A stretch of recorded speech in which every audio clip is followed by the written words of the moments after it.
All right. Welcome, everyone. This is Kalu Ossiri with Ubuntu, a global dialogue with Africa. We are excited to have one of our sisters here, Wongel Zelalem. I'm going to just a few words about Wongel and ask her a few questions so she could get to tell us who she is and what she's about. She is really a fascinating sister, and we're excited to have her on the Ubuntu Global Dialogue. Wongel Zelalem is an Africa Diaspora News Channel's contributor, a channel that addresses and discusses the current affairs of Africans as well as the African diaspora community. Wongel believes in using our voices as Africans and telling our own stories. Wongel holds a master's degree in marketing management and a bachelor's degree in business administration and information systems. Wongel, you're welcome. Thank you for having me. All right, let's jump right into it. Tell us a little bit about you. What's your background and how did you start telling African stories? Well, as you said, my name is Wongel Zelalem. I am from Ethiopia, currently living in Kenya. I am telling the African story through contributing on African Diaspora News Insider, as well as my own channel. I have a commentary channel which I talk about things I believe that it's worth that the youth discuss. And yeah, that's pretty much it. And since you said background, Ethiopia, I am from Ethiopia, and when I was growing up, usually like our people's very social and we're very close. So I grew up with a sense of community. Right now, it might not seem like that with everything maybe you've heard that is going on in Ethiopia, but it definitely was a wonderful and beautiful childhood that I had there. And it's really disheartening seeing that. But I just wanted to mention that since that's part of me. That's great. Wongel, what in your background and your upbringing shaped you into who you've become today as you reflect back? I would say first it all starts with parents, right? The way they raise, yeah, that's the first thing for me. The way they raise you. I thank God that I grew up in two parents' household. So the mother brings the compassion, in you, and the father brings that strict belt out. So I had that balance. So I'm really thankful about that. And then you go out in the world, and then society shapes you as well. Your friends shapes you. So like I was born and raised in the capital city, Addis. So mostly I grew up around a lot of people, different ethnicity, race, and not race, but tribes. So I grew up thinking like we're all united. That's why it hits me now whenever I talk about Ethiopia, because I was like, my reality was not right, because all I've witnessed is the love and the unity of Ethiopians. So I think my background definitely shaped me to become the person that I am, but also that's just not it. It doesn't stop there. You keep evolving.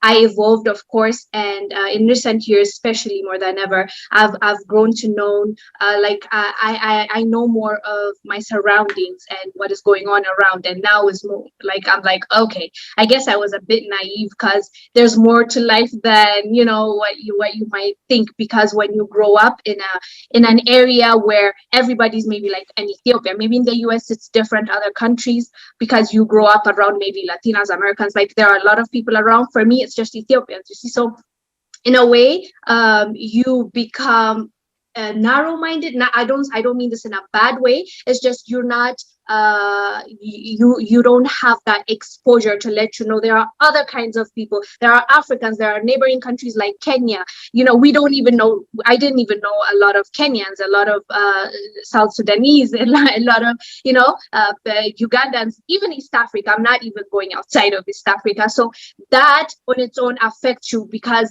that's why I keep saying we need to have like cultural exchange programs, because we need to know each other. How can I love my brother from Nigeria when I don't know anything about him? Like, I just don't know about Nigeria. But when you meet at least one person from that country, you can say, oh, they like spicy food. It doesn't mean that he can represent everyone. I'm not saying that, but I'm just saying, you're like, oh, they're outspoken, they're that. You get a sense of what it means at least to be a Nigerian a little bit. So that's when you're like, okay, Nigerian is like me. It's just we have a different culture, different language, but that's my brother. That's when you start loving other Africans. You know, when we talk about Pan-Africanism, we always say we unite, we should unite. But how can I unite with someone that I don't even know? You know, so this is where it comes in, like us being a voice, or us having these platforms to talk to other countries, to say, oh, we're all the same and we care for one another. That's then we can start now seeing change and seeing some kind of unity.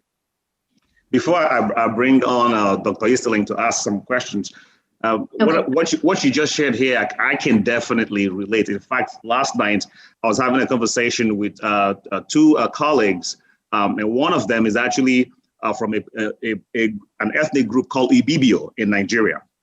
And I am Igbo, and I was telling her that my part of Igbo is the closest to the Ibibios. So even though I'm Igbo, I'm from a place where we use certain words that are not general to all Igbo people. Those words we borrowed from the Ibibio people. And even some cultures, like we have the Ekpe culture, it's like a masquerade called Ekpe. We have it in Abreba. Only Abreba folks and maybe Ohafia has it. Other Igbos don't have it. When we say lantern, we say Utonikang. Utonikang is not an Igbo language. Even though I'm Igbo, we borrowed it from them. I'm saying this to say that we should be learning this in school. The migration patterns, how come these Igbo people have picked up some languages and some culture from our other ethnic groups? So there've been some influences. What you're saying really resonates. We should be learning about each other in our schools, learning about our history. And that's just in Nigeria. Now, we should take it even further to Benin, to Kenya, as you said, even to Ethiopia. Because I don't know much about other African countries. You know, I didn't know much growing up. So this is really telling. Thank you so much for pointing that out. So Dr. Easterling, do you have some questions, please? Yes. What that brings up is kind of that dynamics of cultural exchange and storytelling. And the essence of journalism to me seems like it's storytelling. So growing up, was storytelling a big part of your upbringing? Well, I guess, but I never realized it. I didn't think I would take this path, as you heard. Like I went to school for marketing and business. Never thought that like I would move into journalism. But it's something. Sometimes you are pushed towards it because like there's something inside you that's like, no, this is not right. Some things push you, and my drive came from having a child. So surprisingly, when it started for me was like I had my firstborn, and I just started seeing the world around me and what it means to raise an African or a Black child, what it's like, the world, how they might see him, and what is going on. So that hit me really hard, and I'm like, I need to do better. I need to know better. I need to move quickly to make sure that his future is better than mine, or he just doesn't end up like other Africans, die in the sea because he wants to flee the situation that he's in, or die like George Floyd. So there are so many things that you think about when you become a mother, and you're like, oh my God, this is the world that we are living in. So what can I do to contribute? So for me, it was talking about it, because I was seeing a lot of mainstream medias were just, especially the Western world, the way they put things, the way they push these narratives, and the way they bundle up things, and they want you to believe certain things. It's not like they're giving you information. before it used to be news, right? Like they're giving you the news. Now it's not giving you, it's whatever they want. They Right. concocted it, Right. and you have to believe it, you know? So I was like, Right. no, this is not like whatever it takes. I'm going to speak my mind and speak from at least my perspective. I can't speak for everyone, but I can speak for myself and at least my community. And I just decided to start talking. And yeah, I started working with Philip, and then now I contribute on African Diaspora News channel. Thank you. Thank you. Yeah, so would you please elaborate on who is currently telling the African story? How is that being shaped, if you don't mind, and give us some specifics, and how can we be on the guard to make sure that we are not consuming what is going to be damaging to our psyche? Yeah, so African stories are being told. You know what the issue is? For example, if I give you an example of my own country, Ethiopians talk about their stories, but the issue is it's not translated to the outside world or to other African countries. It's just in Amharic. It stops there. We know our culture. We know about our stories. We know the great kings and queens we have. We know our warriors, but the rest of the world doesn't know. Why? Because we don't share it. Like we don't go out and talk about it. Like a lot of people ask me when I started doing my channel, like when my channel is in English. So they're like, why would you like want to present it in English? And I'm like, yeah, I know I'm not perfect in English, but at least I can communicate it to more people. Ethiopians already know our story, you know, and if I'm speaking in Amharic, the only people I can target is Ethiopians. So I want to, my main goal with it when I started my channel was to unite, to talk to Africans and to build that community. So how am I going to build that community when I'm talking in Amharic? You get, so there are people are speaking they're telling their stories. The issue is it's not it's not in the big platforms. The big platforms won't give it a chance because they have their own thing that they want to push, or it's just locally, it's done locally. So we have to, as I said earlier, with the cultural exchange, we need to tell each other, you know, as much as we want to say let's tell our stories to the world. I want us to start with telling our stories to each other in Africa. Once we know like the cultures and histories of our neighboring countries and we unite, then we're stronger. Then we will even have a voice, you know. Even if we want to start an entertainment industry as big as Hollywood, we can with 1.2 billion people population, right? So the stories are not being told enough. Even if they are, it's just locally, and it needs to go outside for us to inspire. For example, easy example is like movies like Black Panther. It motivated a lot of people, even Africans, even though we have a lot of heroes like that already in Africa, because those stories were not told.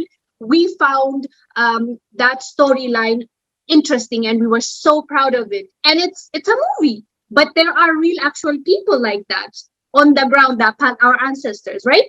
So those stories need to be told first within Africa, within the continent. And then after that's done, we can now take it outside. But for now, since let's talk about reality and the present could be me. I felt like I needed to talk. I wanted my voice to be heard. I created a YouTube channel. It's very easy. Anybody can do it. You have your own social media platforms. Right now, at the moment, before it used to be like your direct, you know, the circle, like the ones that are close to you. Those are the only people that you can reach. Now you can reach anybody in the world. Look at me, I'm talking to you, and I think you're in the US. So you can reach anybody, everybody in their social media. You have a voice more than ever. So you can use your social media platforms. You can use this platform or something like African Diaspora News channel. There are other channels like that. There are Wode Mayas of the YouTubes. There are Tuna Chikis. There are good channels that are coming up that are showing the beauty of Africa instead of talking about all this nonsense we've been hearing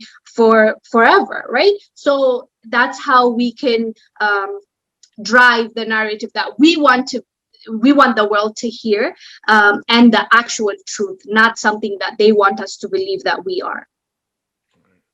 Right. So, could you elaborate more on what the African Diaspora channel does and what its focus and its goals are?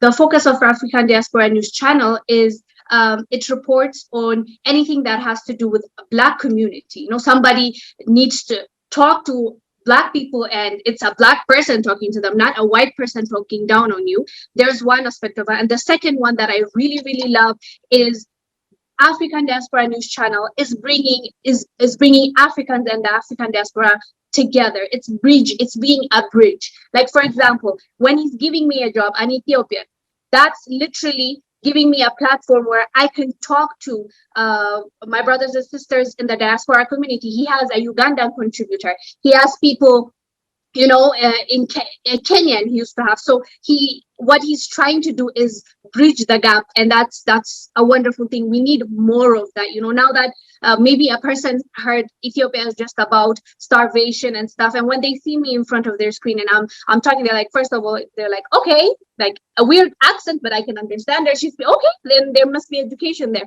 Okay, then that's how you get to know each other, and when I speak and we can relate, and you start realizing we're both humans, we both care about this, we both want the best for Black people. So that's when you start realizing that you're one people. And that's what he's doing, I believe. Good. Well, what are some of the main areas of focus for the channel? The main areas is informing people what they need to know. It starts from information. Sometimes we don't want to hear bad news or anything like that. Even when it comes to the Chinese case, when the pandemic just broke out and we saw the injustice that was going on there. Thankfully, platforms like African Diaspora, platforms like, Twitter, helped us see what was happening to a pregnant lady at a hospital being turned away, a person being kicked out because he's Black, a person being told you can't eat with us in McDonald's because you're Black. Us seeing this, as much as it's a bad thing to see, it's a good thing to know, because we need to know what is going on around us for us to make decisions based on that, based on educational, analysis. So that's I think is very powerful and important. I think it's the critical point you just said. It's a bad thing to see, but it's a good thing to know. I think that's a very critical point. And further on that, there's a strong history of journalism on African people. Marcus Garvey, for instance, he started several papers when he was building his movement. So it's critically important that information is transferred between people and cultures, so you, as you say, we get to know each other better and are able to work with each other. Yeah, and who controls the media controls the mass. Let's not forget that. Right. So the more we control medias and the more we speak to our people, the more we can at least save some people from, falling in that ditch that they have not seen coming. Right. Yeah. Wongel, you are always passionate when you speak, and you seem to be very driven about what you are doing, about telling the African story. May I ask you, what animates you? What drives you? Is there a vision you're trying to realize? I'm just curious to know, because of the enthusiasm I always see you exude. Yeah, I mean, only God knows the future. But for me, I feel passionate about media. I feel genuinely passionate about media, and in the future, who knows, maybe I can be like the next Oprah for Africa. But like I see, thank you. I see it for what it is. Media is extremely important. And for me, what pushes me, drives me, is just thinking about the future of my kids and the next generation. It scares me. And for that, I feel like I need to work harder, educate myself as fast as I can, with the limited amount of time that I have. We're human, we don't know when we're going to die, So for me, that's really important for me to know, so that I can educate them better and they can have a better future than me. So by default, thinking about them makes me think about the next whole entire generation, like, for example, people might be like, why are you so worked up when governments take loans? But come on, who's going to pay those loans with interest? Our kids and grandkids. Right. So you should care too, unless you're yeah, there are selfish people out here, but you should care. So those are, I think that's the main thing for me. I've always been passionate about a lot of things like God or whatever, but when it comes to media and injustice, I don't even know what takes over me. I just get like this.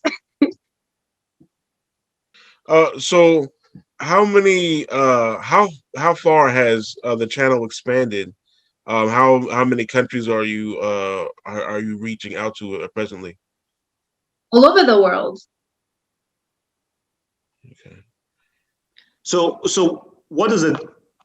Because you say you're involved in two channels. One an avenue, a channel you started, and then the other one is the African Diaspora channel.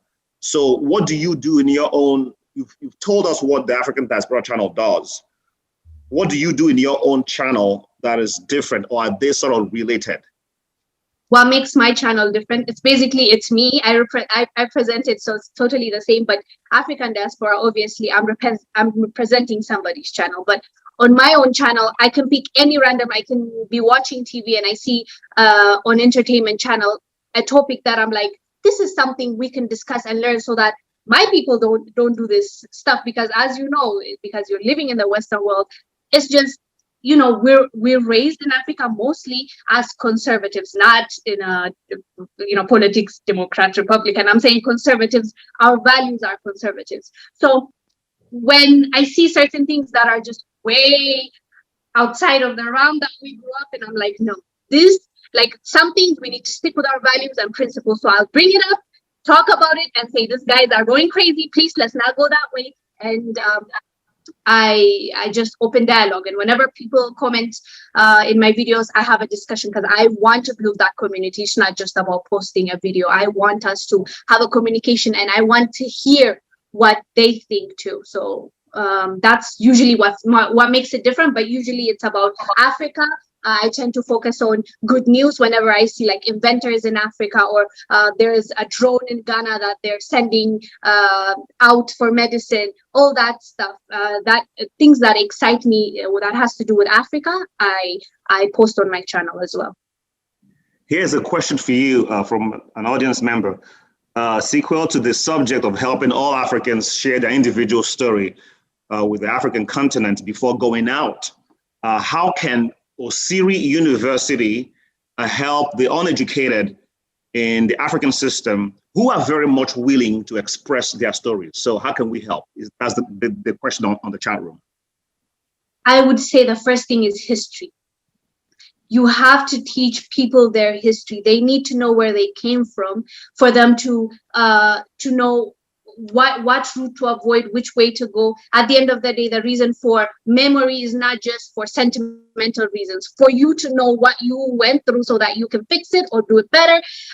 So Ossiri can focus on history, and as well as you guys have specialists on everything, right? Like, you already got it. So I don't know what else I can add to that, but you just need to teach people to be proud of where they came from. It's, I think, one of the reasons why the Western world tries to take away our culture, because when you take away that, you just, I think, make us vulnerable. So you just have to drive us back to our roots, and we now, because we have a lot already, it's just we tend to focus on the rest, because that's what's glorified. If somebody comes up with, Mauritius came up with something, was it Mauritius?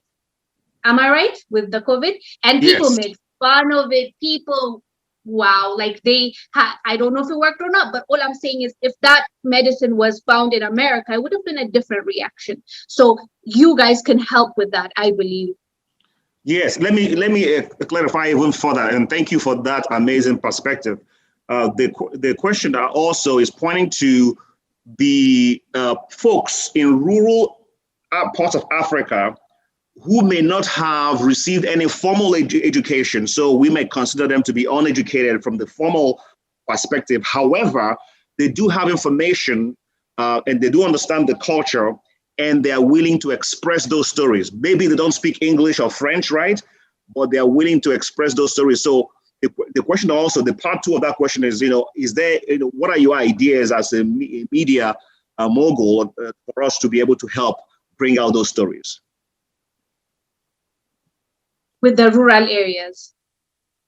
To be honest, for that, it will need finances, it will need, people, it needs funding is what I'm trying to say, because when you're going to rural areas, you need to take cars, you need to take people there for you to cameramen, but it needs to be told. I agree with you, but if we focus on that and if we work together with that, I think it is possible, and I think it's going to be a great idea as well. Is there already like a plan to do that in the rural areas?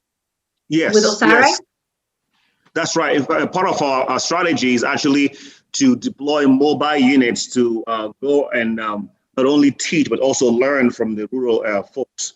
But I think this person is onto something here with this question, because he or she is asking about bringing, sharing our culture, because we have a lot of African cultures and histories and knowledge trapped in the rural areas that we need to excavate and share with the world. So thanks for sharing that aspect.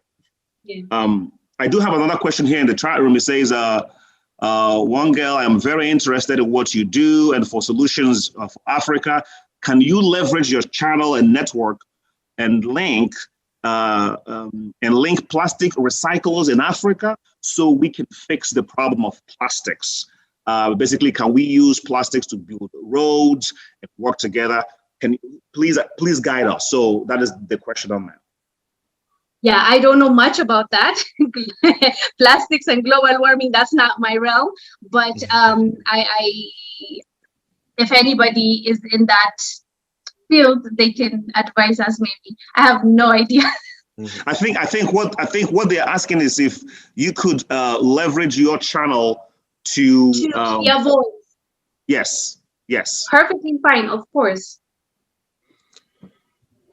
Wongel, so in today's day and age, there seems to be a wealth of information at our fingertips, right? Our phones, our computers. However, it seems as well that we're kind of moving further and further away from history. Like there's a kind of void in our memory, I'll say. So, is there ways to bridge that gap between, having access to information and actually embracing history? Yes. The thing is, when you started, you said we have information in our fingertips, and that is very true. But also now that makes it tricky. Which information is true? Which information is reliable? There's a lot of things you need to weed out, right? But for you to bridge the gap between, I believe your question is history and information, right? Current information. Yes. I think we really need to work on our art, especially Africans. We don't respect art. Let me speak for my culture. Art is like, are you sure? Yeah.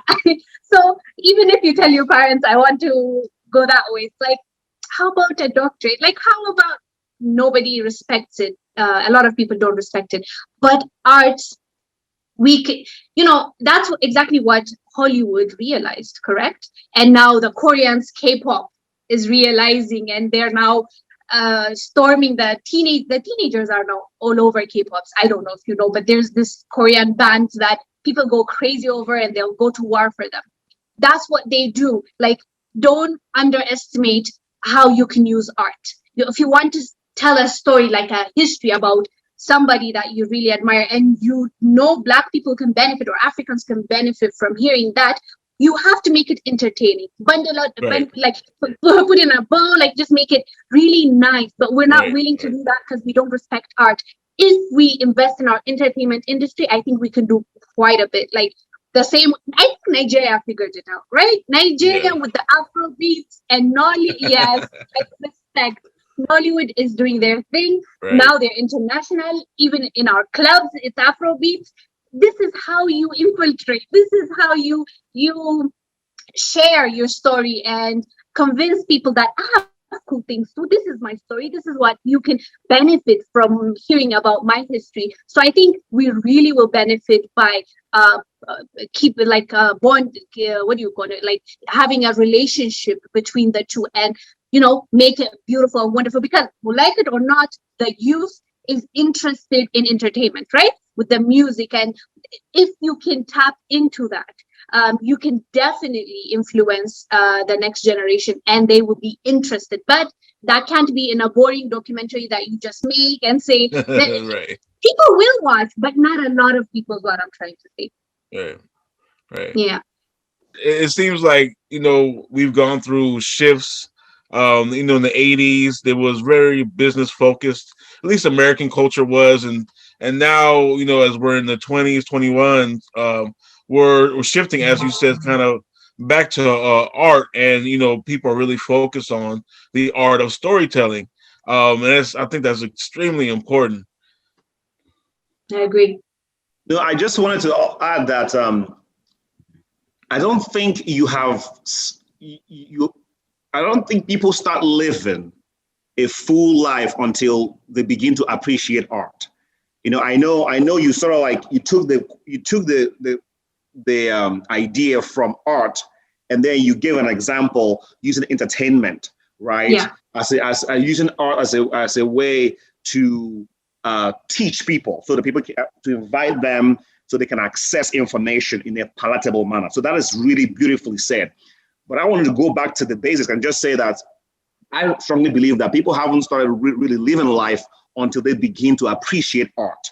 And I encourage people to enjoy music, spend time listening to music, spend time appreciating art, even reading novels and writing poetry. I mean, that is life. And you were right. I think Africans, we use, like in the Igbo culture, for example. I mean, Igbos are very poetic. That is our history, very poetic. We have lots and lots of proverbs, but that's like gone away. It's like, you look at what's happened. You have mothers and fathers who memorize stories, memorize poems, who also would they're orators in the way, eloquent in the way they speak. It's so beautiful when they drop words. You just stand there and you feel enriched.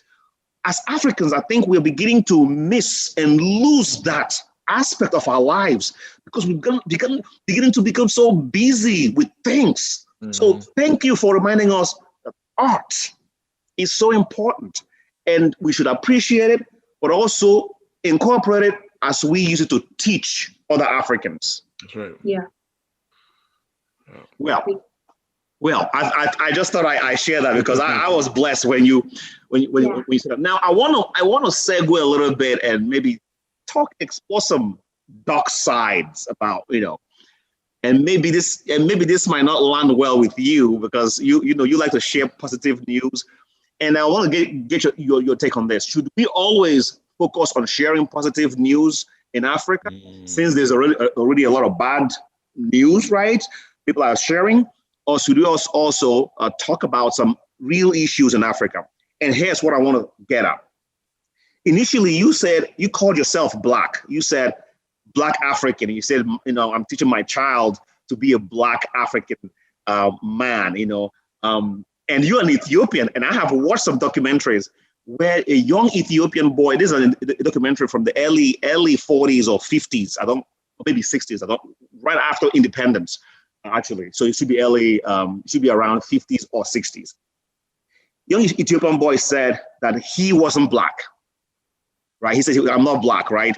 But that some other Africans are Black, and that he's something else with a burnt face. He just has a burnt face. So would you please tell us let's talk about some of the squabbles happening in Africa. In as much as we want to unite, there are some forces preventing us from doing that. And it seems like some Africans still hold some prejudices against other Africans, and address it from the Ethiopian point of view. And then maybe you can also explore other countries in Africa.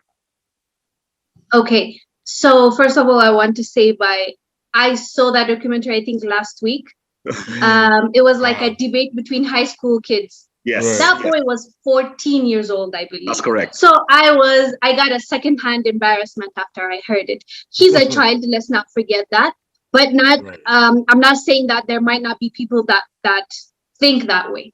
but I can speak for myself and the people around me. And clearly, if we're saying that we're not Black and our face is burned, that doesn't sound like it's something, logical. Like, obviously we're Black, whether we like it or not, whether people like it or not, we are Black. As far as the division goes, yes, there is division. As I said, I'll go back to what I said earlier. If we don't know each other, we can't have love for each other. Me, as I told you, like 6 years ago is when I think I had my first contact with a person personally, not on TV, with a person that lives outside, that is a Kenyan. First time around, and I'm like, oh wow, fascinating. Like, I started learning about his culture. He told me about him, and I was like, okay. And then I joined the corporate world. There I met a lot of people from different backgrounds, different continents, and I was like, okay, I used to think that it's just me in this world and my community, but there's so much to this world that only can happen with exposure. If we're exposed, like if I have friends, let's say from Nigeria, and now I respect the culture and know a little bit about the culture, and I am looking forward to visiting Nigeria.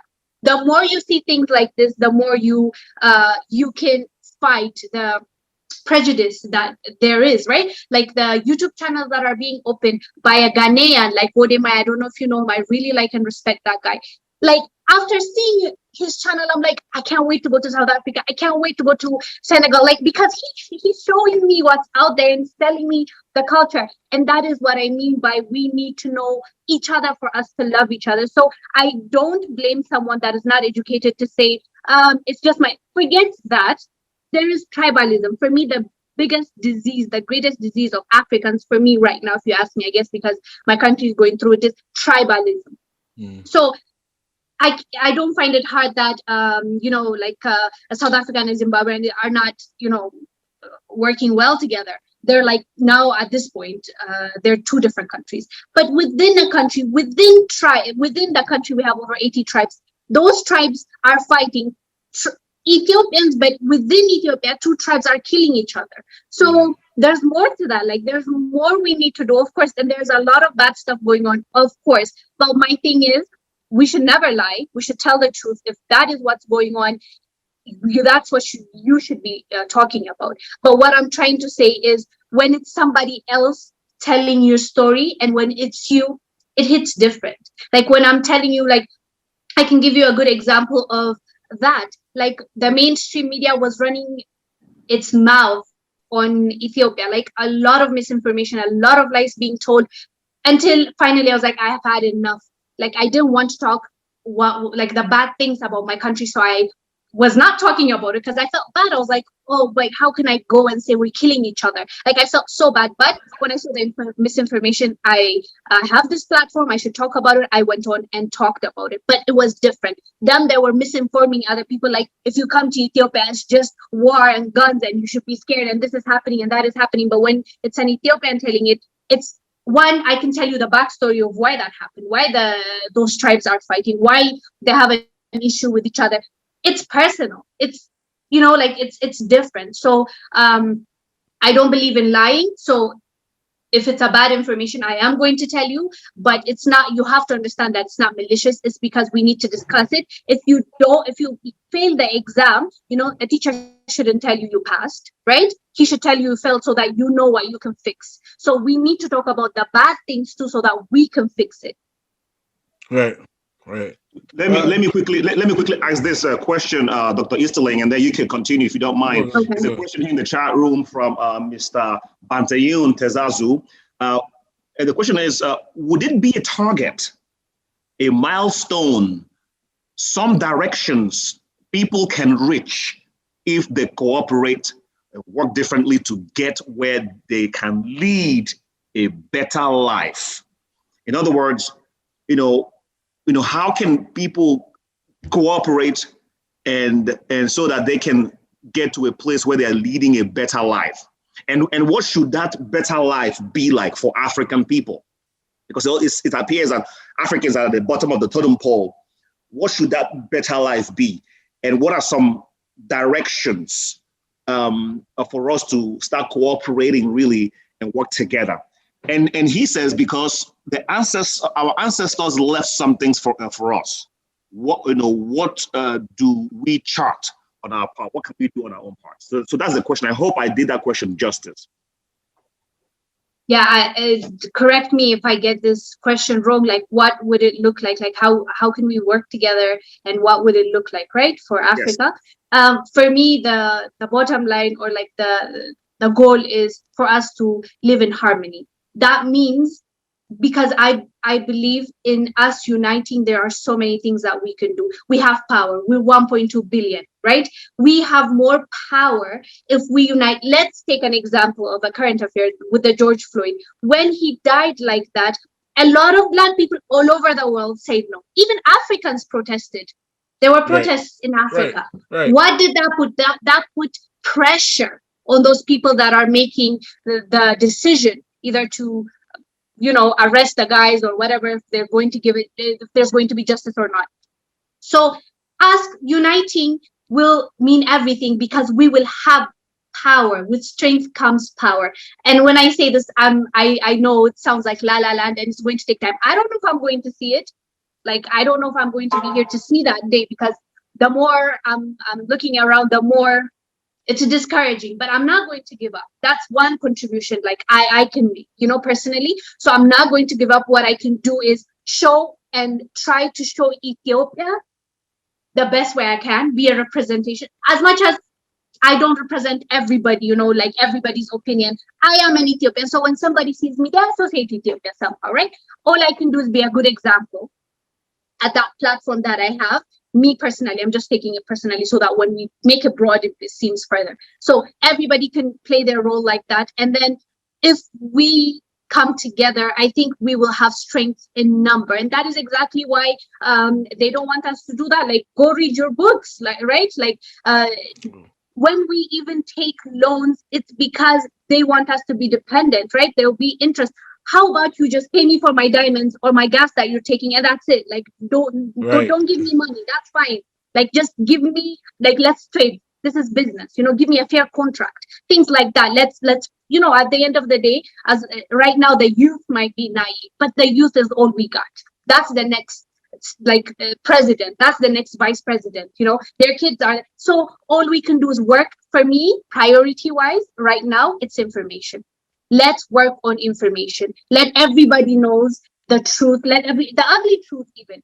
Let us know, so that even, you see, like with everything that is going on, even with division, if we know the truth and we see what war is doing to one country, let's say to Congo, if we talk about it, the next country wouldn't want to go through that. Like, I would want better for my country. So even with that, let's inform each other. After information, then we can worry about, like, Ossiri can teach us skills, other communities can rise up and do something about it. For now, my concern and priority, I can be wrong, this is my personal belief, let's just focus on informing everybody around us, so that maybe tomorrow, maybe I'm talking to the next president on my channel. I don't know. So you have to think about that. And I understand that we can't change everything in a day, and it might not even happen. As I said, I might not see it, but all we can do is try without giving up.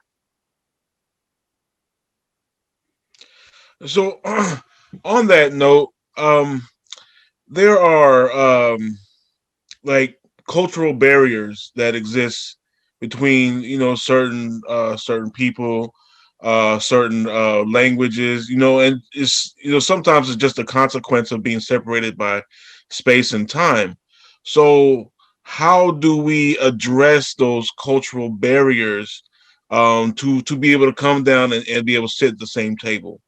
Because sometimes we have to address something before we can sit down and then start sharing information.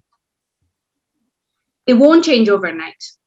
That we have to know in the first place. But after that, after realizing that I can't change everybody's mind today, and not everybody's interested in having that relationship, and we all know that, right? Like, there are people that genuinely want to connect because we have the same ancestors, that want to come and feel like they they want to feel like they belong somewhere, right? When it comes to the diaspora community, or the Africans, since they've never met a Black person outside of Africa, they just don't understand the culture, the upbringing. Like there are differences there. Like I understand that, Right. but there are things that make us the same, right?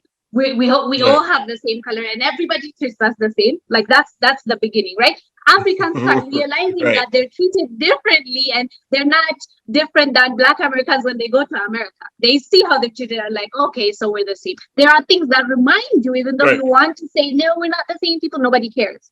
You are the same people as far as the world is concerned. My thing is, Right. if we inform people and you educate them, make them understand that even if you don't like me, if we come together, we have power to make change, and your life could be better. For example, if like tell them opportunities. Like there are skills maybe outside of Africa that are not in Africa, right? But there are resources in Africa that you won't find outside. Those are a win-win situation. Why would you let another person come and get that wealth off of you when you can be benefiting with your brother? I've noticed that people, it's not just about telling them nice stories, it's about telling them what is going to benefit them. Tell them something that will interest them. Money is one of them. So if they understand that there's more money to gain when they come to Africa, they're like, okay, let me try this people out. Let's not always think like direct.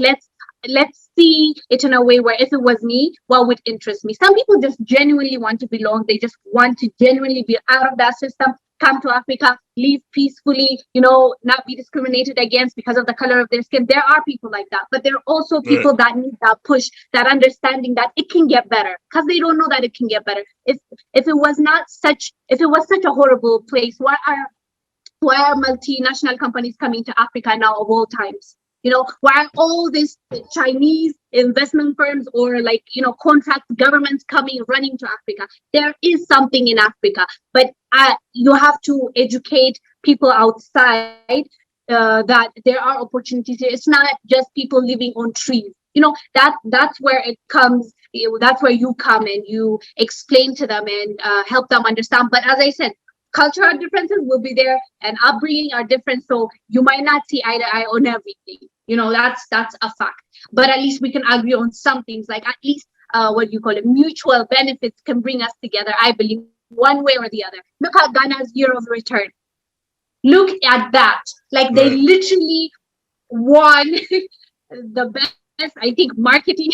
They did well, in my opinion, because Ghana knew what their brothers and sisters needed, correct?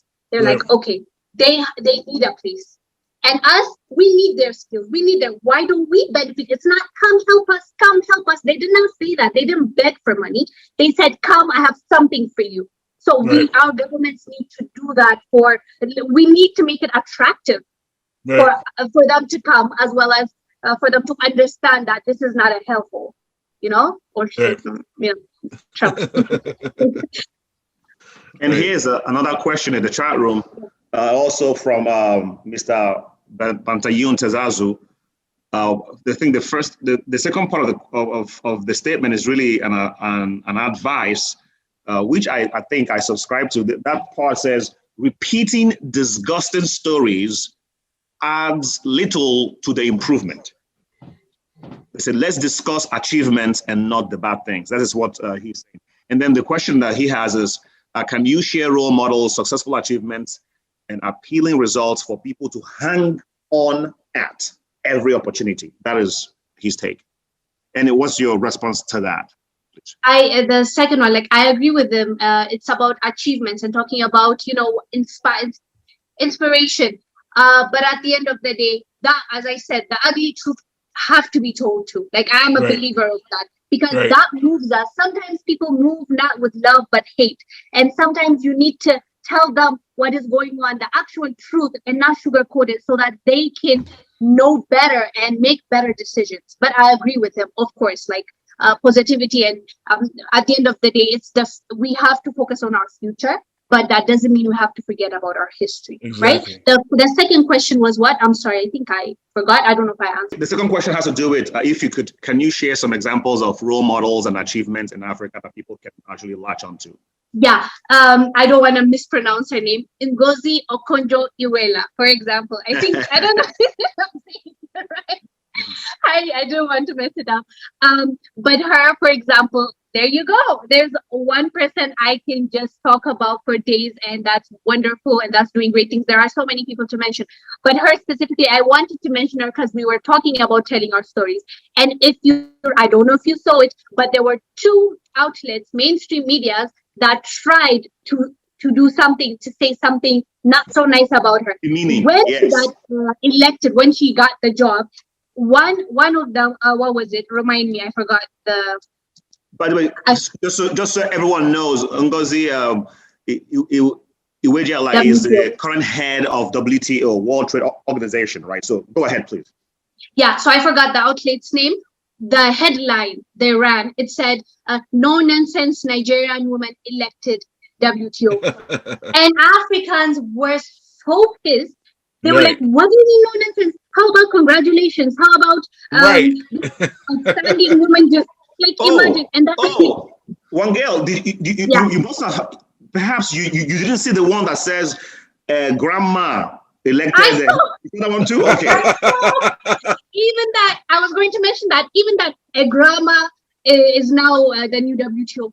Oh. Can you imagine if it was a white old man? They would say a grandpa, the new WTO. Can you imagine?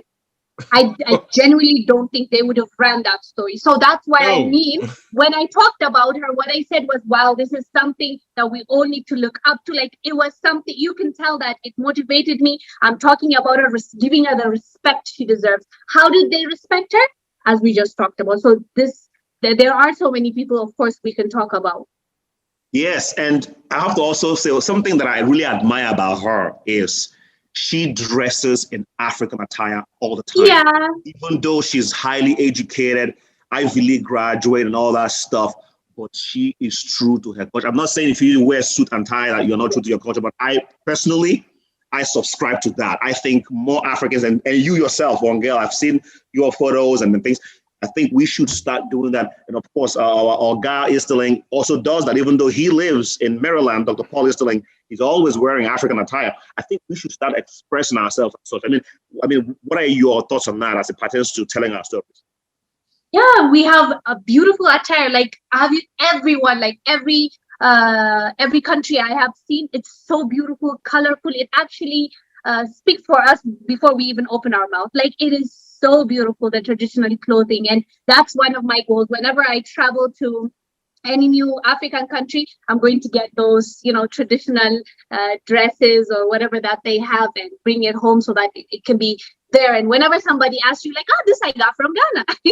So it's a good thing to have. But I don't have a lot. But I wear mine proudly, and I love it. Whenever there's like a holiday, I'm wearing it. Yes. One last question. What do you see as the future for culture-specific journalism? Well, that's always going to be there. As long as there are cultures, as long as people identify in a group, like as long as they feel like they have a sense of community or they belong to this, there's always going to be that, because there's always going to be demand. Even we can see it as culture, but we can also see it like interesting topics. Like, my husband watches and plays chess every day. I'm not interested. I don't have to watch it, but it's there. I can respect it. But at the end of the day, people watch what they watch and tune or subscribe to what they want. So I think it's going to be there in the future. Okay, so let me actually ask. There's two more questions in the chat room. Okay. I will start with the second question, and then I'll go with the last one. So the second one actually has to do with the person says there are many, again, uneducated folks in rural areas.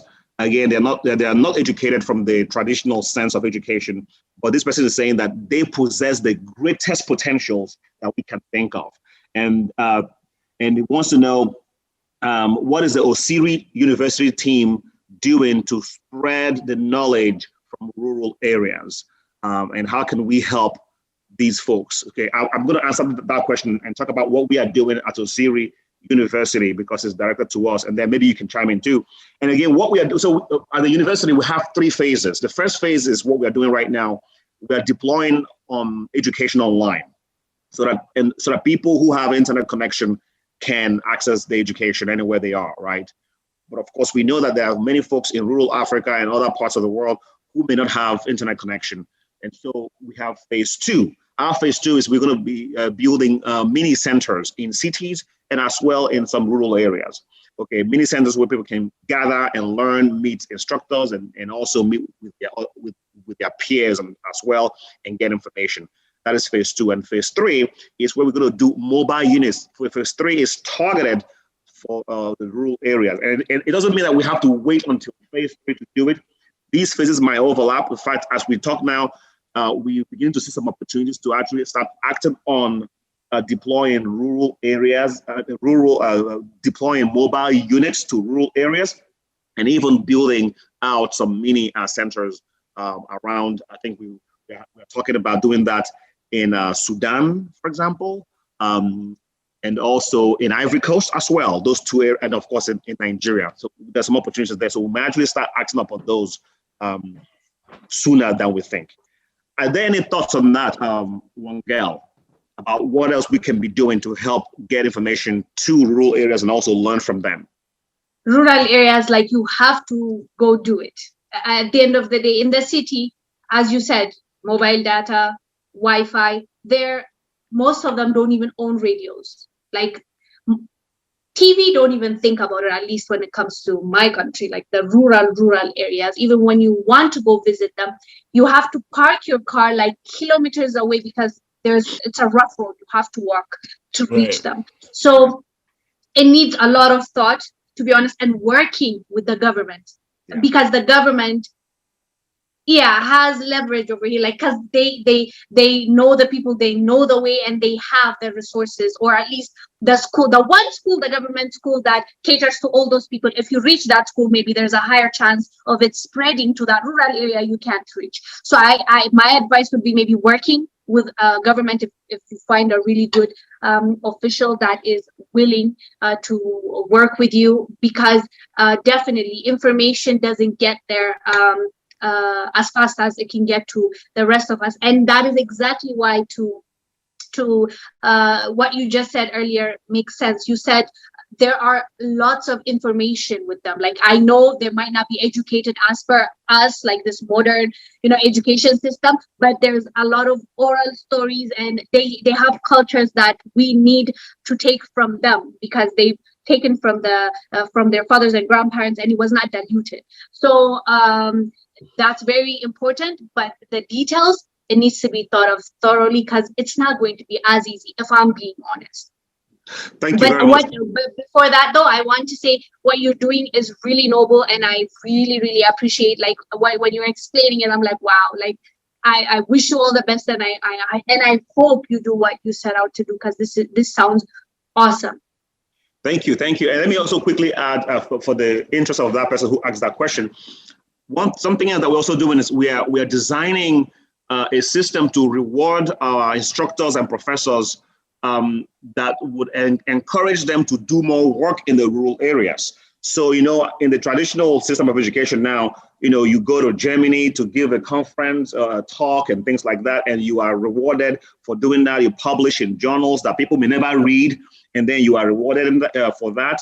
But we are structuring ours a little bit differently. We say, okay, you can still do that stuff, but we're also going to reward you heavily if you go into rural areas to share your research and to gain information, to excavate information. So that's how we're going to be rewarding our instructors. Last question. Smart. Thank you. Last question. Before we close here, last question is this. What should one do if he has a particular idea or information, but the people are not buying or supporting him, where the idea is very important? What should one do? That's a question from the audience. It happens, and never give up. The right person will hear that information at the right time. Just keep speaking, keep talking. It doesn't matter. Like, if you don't try, what do they say, like 100 no's because you never try. But like if you try to at least reach 100 people and then one person says yes, you won. Like that's a win for you. So don't ever stop trying and just keep going and doing your best. As long as you have the right intentions and you are willing to put in the work, you shouldn't care what people think, because at the end of the day, the person that is supposed to hear that will hear that. And that is our time. Thank you once again, Madam Wongel, Zelalem. It was a beautiful conversation that we had with you. Thank you for coming on board to inspire us, to share your different perspectives. It's been an amazing time with the audience as well. And once again, this is Ubuntu, a global dialogue with Africa. See you back next week. Ubuntu. Ubuntu. Thank you, Ubuntu. Bye. Bye-bye.